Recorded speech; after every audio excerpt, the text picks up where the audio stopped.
ಭರವಸೆಯ ದಳಗಳು. ದೊಡ್ಡದಾದ ನಗರದಲ್ಲಿ ಜನನಿಬಿಡ ರೈಲ್ವೆ ನಿಲ್ದಾಣದಲ್ಲಿ ಒಬ್ಬ ಬಡ ಭಿಕ್ಷುಕನಿದ್ದ.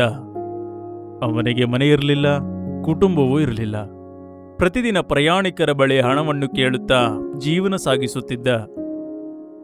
ಒಮ್ಮೆ ಒಬ್ಬ ಎತ್ತರವಾದ ವ್ಯಕ್ತಿ ಒಳ್ಳೆ ಉಡುಪನ್ನು ಧರಿಸಿದ್ದನ್ನು ನೋಡಿದ. ಭಿಕ್ಷುಕ ಅಂದುಕೊಂಡ, ಬಹುಶಃ ನಾನವನನ್ನು ಕೇಳಿದರೆ ಅವನು ಉದಾರ ಮನಸ್ಸಿನಿಂದ ಕೊಡಬಹುದು. ಅವನು ಎದ್ದು ನಿಂತು ಕೈಗಳನ್ನು ಚಾಚಿದ. ಆದರೆ ಹಣದ ಬದಲು ಆ ವ್ಯಕ್ತಿ ಹೇಳಿದ, ನೀನು ಪ್ರತಿದಿನ ಬೇರೆಯವರನ್ನು ಕೇಳುವುದನ್ನು ಬಿಟ್ಟು ಎಂದಾದರೂ ಬೇರೆಯವರಿಗೆ ಕೊಟ್ಟಿದ್ದೀಯಾ? ಆ ಭಿಕ್ಷುಕ ನಿಧಾನವಾಗಿ ಹೇಳಿದ, ದಣಿ, ನಾನೊಬ್ಬ ಭಿಕ್ಷುಕ, ಕೊಡಲು ನನ್ನ ಬಳಿ ಏನೂ ಇಲ್ಲ.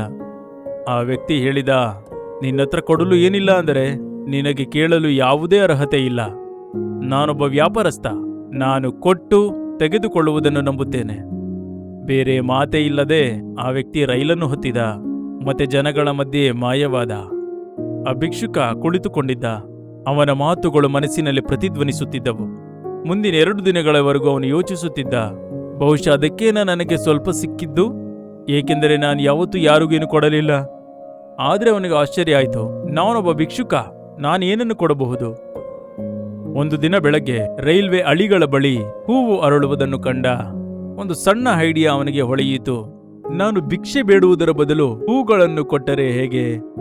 ಕೆಲವನ್ನು ಎತ್ತಿಕೊಂಡ, ಮತ್ತೆ ಕೆಲವರು ಅವನಿಗೆ ಹಣ ಕೊಟ್ಟಾಗ ಅವನು ಹೂವನ್ನು ಕೊಟ್ಟ. ಆಶ್ಚರ್ಯವೆನಿಸಿದಂತೆ ಜನರು ಸಂತೋಷಪಟ್ಟರು. ಅವರು ಧನ್ಯವಾದ ಹೇಳಿದರು. ಕೆಲವರು ಮೊದಲಿಗಿಂತಲೂ ಹೆಚ್ಚನ್ನು ಕೊಟ್ಟರು. ಅದು ಕೇವಲ ಹೂ ಮಾತ್ರ, ಆದರೆ ಅವರಿಗೆ ಸಂತೋಷ ಕೊಟ್ಟಿತು. ಆ ದಿನದಿಂದ ಭಿಕ್ಷುಕ ಪ್ರತಿದಿನ ತಾಜಾ ಹೂಗಳನ್ನು ಕೀಳುತ್ತಿದ್ದ.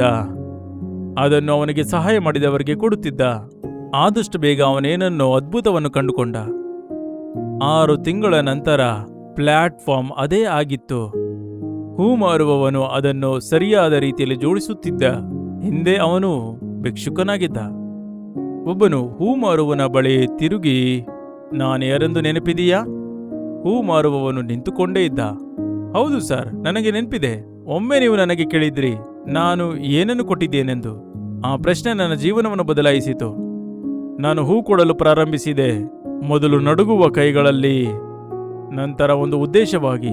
ಈಗ ನಾನು ಹೂ ಮಾರುವ ಅಂಗಡಿ ನಡೆಸುತ್ತಿದ್ದೇನೆ. ನಾನು ಪ್ರತಿದಿನ ಸುಂದರವಾದದನ್ನು ಕೊಡುತ್ತೇನೆ. ಜೀವನ ಹಿಂತಿರುಗಿ ಕೊಡುತ್ತದೆ. ನಿಜವಾದ ಸಂಪತ್ತು ಕೊಡುವುದರಿಂದ ಬರುತ್ತದೆ, ಇರುವುದರಿಂದ ಅಲ್ಲ.